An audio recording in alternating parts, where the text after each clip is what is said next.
Voltamos para o último bloco do nosso programa. Estamos conversando com o engenheiro mecânico Paulo Rogério Albuquerque Oliveira sobre as mudanças provocadas pelo Nexo Técnico Epidemiológico Previdenciário, o NTEP.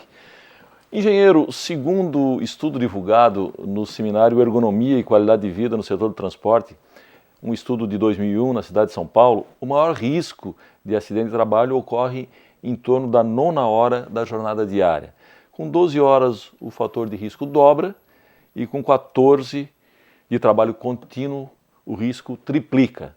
A pergunta, o combate à hora extra não deveria ser então uma espécie de bandeira de luta para prevenir o acidente de trabalho e mesmo o adoecimento ocupacional? Se o empresário, empregador do sistema de transporte de carga no Brasil, não tiver esse interesse de apresentar bons resultados, não vai ter jeito. Não vai ter jeito. A hora extra hoje é quanto mais, é o que acontece. Enfim, não vai ser norma que vai coibir isso aí. O empregador que quiser vai continuar furando a norma, porque infelizmente a consequência é muito baixa disso aqui, né? Sem dúvida, um dos elementos para fim de gestão ambiental é ritmo de trabalho. Isso vale para frigorífico, vale para transporte rodoviário de carga, isso vale para telejornalismo. Ritmo de trabalho hoje é um dos elementos estressores que levam a transtorno mental e leva a outros distúrbios estomacais, tendinites, tensionamento de músculo, de osso, enfim. Hora extra, sem dúvida, está dentro desse grande cenário de gestão ambiental. Como as empresas não entendem gestão ambiental, gestão de saúde do trabalhador, como valor agregado ao produto final, ela continua fazendo esse tipo de coisa, fazendo hora extra sabidamente causadora de doenças. E o que levaria a essa tomada geral de consciência por parte do empresariado brasileiro? Valor agregado ao produto, linguagem econômica, linguagem comercial. Vendo o produto porque ele é bom, bonito e barato. A sociedade compra da minha empresa, não compra da tua. Ou compra da tua, não compra da minha. Por quê? Porque eu apresento publicação em diário de grande circulação. Deu lucro, deu prejuízo, não é assim que a gente faz todo ano? Todo ano a empresa não apresenta seus balanços financeiros, econômicos? Por que não publicar quanto foi produzido no ano passado? Será que essa empresa que faz hora extra vai continuar fazendo hora extra se ela tiver que publicar balanço dizendo quantos doentes houve no ano passado? O que eu estou gostando, na verdade, é dessa perspectiva diferente que o senhor está colocando, porque realmente nunca tinha visto por esse ângulo. Espero que os que estejam nos assistindo também façam essa reflexão. Muito bem, quando ocorre um acidente de trabalho, ele é enquadrado dentro de uma sistemática previdenciária, típico, doença e trajeto. Bom, no entanto, o senhor afirma que esse procedimento não abrange a especificidade do acidente. O senhor poderia explicar melhor a sua posição? Na verdade, para mim, isso é uma falha do INSS quando definiu na CAT 3 opções. Ou é típico, ou é trajeto, ou é doença. E a lei previdenciária, do artigo 19 ao artigo 23 da lei, dispõe várias situações que vão muito além dessas 3 opções. Então, se tiver uma rixa pessoal, tiver uma agressão no ambiente de trabalho, é um acidente de trabalho? É. Qual o xizinho que eu coloco? É típico? Não. É trajeto? Não. É doença? Não. Mas está na lei que é acidente de trabalho, entende? Tiver uma inundação, uma enchente, tiver um terrorismo, um sequestro, enfim, são situações que estão na lei, que não estão na CAT, que é o documento que capta essa informação. A minha proposta objetiva é abrir os campos da CAT para todas as opções que estão na lei. Certo.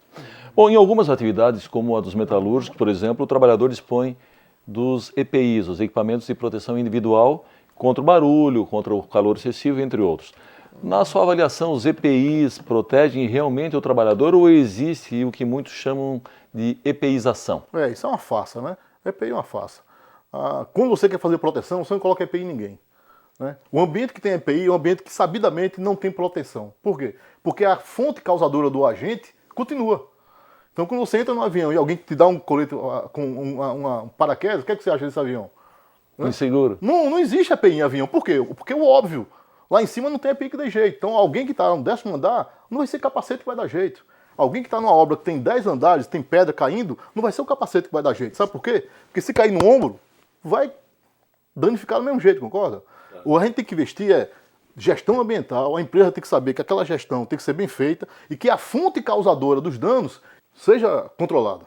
Não dá para controlar o efeito, dá para controlar a causa. Então o EPI, eu digo com a farsa, por quê? Porque a gente faz um discurso enviesado, colocando para o trabalhador a obrigação de proteger aquilo que é a obrigação da empresa. A empresa sabe que as coisas vão cair. Por que não colocou uma bandeja lá em cima? Não, eu prefiro colocar o capacete aqui embaixo. Certo. Bom, o NTEP trouxe com ele uma nova metodologia que pretende incentivar as empresas que investem na saúde do trabalhador. O mapeamento feito possibilitou, inclusive, a formação de uma base consistente para o cálculo do fator acidentário de prevenção, o FAP. O senhor poderia explicar como isso funciona na prática? Então, essa dupla só existe aqui no Brasil, tá? Isso é mais uma das coisas de jabuticaba. No planeta todo não tem isso, Wanderlei. NTEP e FAP é uma criação genuinamente brasileira que faz com que o bom empregador pague menos tributo, a partir da identificação das doenças do trabalho pelo nexo epidemiológico. Então, de um lado, nós temos a evidência de que o ambiente não produziu doente, porque o NTEP não foi ativado. Essa empresa que não tem o NTEP não carregou na base de cálculo para fins de tributação aquela doença, porque não teve doença, não teve acidente. Não tendo acidente ou tendo acidente com menor duração, você vai pagar menos tributo. Então essa dupla NTEP-FAP joga bem porque um faz a ponta esquerda do direito social, o outro faz a ponta direita, do direito liberal, do direito de mercado, da livre iniciativa, do bom empreendimento. Então, de um lado, paga menos tributo, gera lucro. Do outro lado, não adoece o trabalhador e gera satisfação social.